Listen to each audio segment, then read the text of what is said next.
Salam sejahtera, saya mewakili kumpulan saya akan membentangkan tentang konsep sastra dan penerapannya dalam pengajaran bahasa Melayu bagi subjek kesusastraan dalam bahasa Melayu.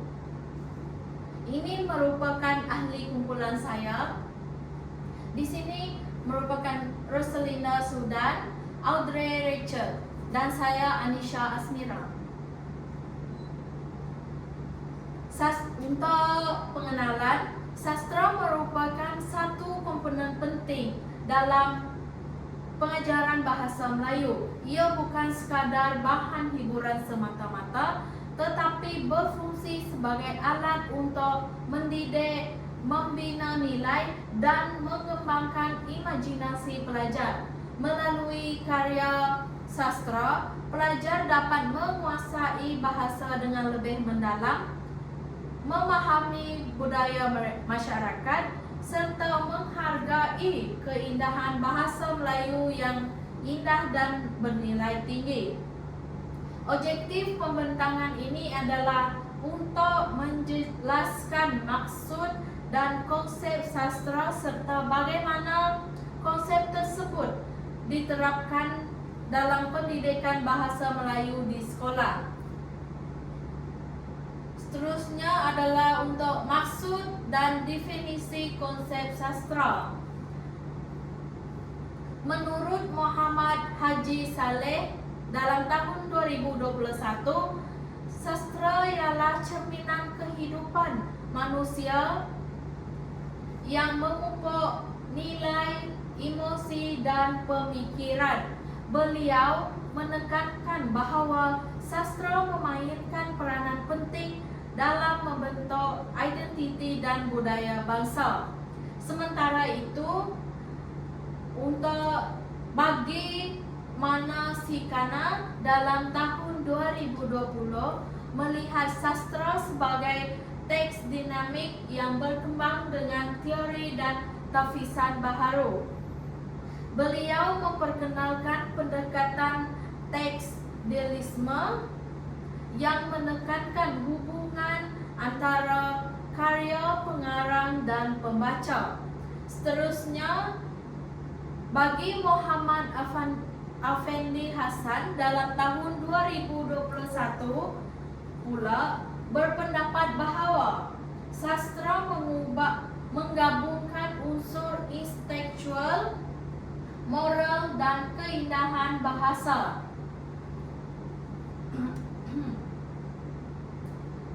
Beliau menegaskan bahawa sastra mengajak pembaca untuk berfikir secara kritis tentang kehidupan dan nilai kemanusiaan. Dalam ketiga-tiga pandangan ini dapat kita rumuskan bahawa sastra ini ialah seni bahasa yang mendidik, memperkayakan pemikiran, dan membentuk akhlak mulia. Seterusnya adalah interpretasi konsep sastra dalam pengajaran bahasa Melayu. Dalam konteks pendidikan, konsep sastra boleh diinterpretasi melalui beberapa aspek penting, seperti yang pertama, aspek estetika bahasa. Melalui karya sastra, pelajar mengenal keindahan bahasa melalui gaya bahasa, metafora, dan peribahasa. Ini membantu mereka menulis dan bertutur dengan lebih berkesan. Yang kedua adalah nilai dan kemanusiaan. Karya sastra syarat dengan nilai moral dan sosial yang mampu membentuk khasiat pelajar serta menanam rasa empati dan kasih sayang terhadap sesama manusia. Yang ketiga adalah aspek kognitif dan kreativiti.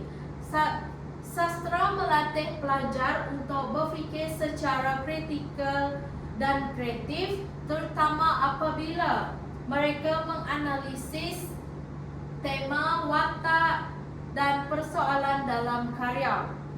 Dan yang terakhir yaitu aspek sosial dan budaya.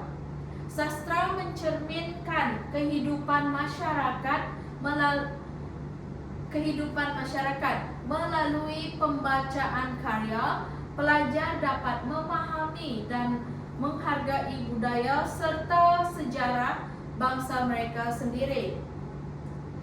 Seterusnya adalah penerapan konsep sastra dalam pengajaran. Dalam proses pengajaran dan pembelajaran bahasa Melayu, konsep sastra boleh diterapkan melalui beberapa pendekatan. Pendekatan yang pertama iaitu pendekatan apresiasi sastra. Guru membimbing pelajar memahami tema, watak dan nilai-nilai dalam karya, bukan sekadar membaca tetapi menjiwai maknanya. Dan kedua yaitu pendekatan interaktif dan kreatif. Guru boleh melibatkan pelajar dalam aktiviti seperti drama pendek, deklamasi sajak, forum sastra, bagi menjadikan PDPC lebih menyeronokkan dan bermakna. Dan ketiga yaitu penggunaan teknologi. Guru boleh menggunakan video, podcast, e-buku dan aplikasi interaktif untuk memperkayakan pengalaman belajar pelajar. Dan yang keempat yaitu integrasi dengan kemahiran bahasa.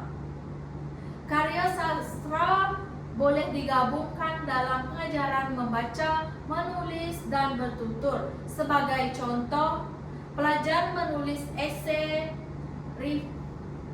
reflektif berdasarkan cerpen atau menulis semula puisi dalam bentuk moden. Akhir sekali yaitu penilaian dan refleksi. Guru boleh menggunakan tugasan esei, projek mini atau refleksi diri untuk menilai pemahaman pelajar terhadap karya sastra. Seterusnya adalah cabaran pengajaran sastra. Walau bagaimanapun, terdapat beberapa cabaran dalam pelaksanaan pengajaran sastra di sekolah. Antaranya ialah kekangan masa kerana sukatan pelajar yang padat. Selain itu, terdapat kekurangan bahan bacaan yang menarik dan sesuai dengan minat generasi muda. Minat pelajar terhadap karya klasik juga semakin berkurangan, mungkin kerana bahasa yang sukar difahami atau dianggap tidak relevan.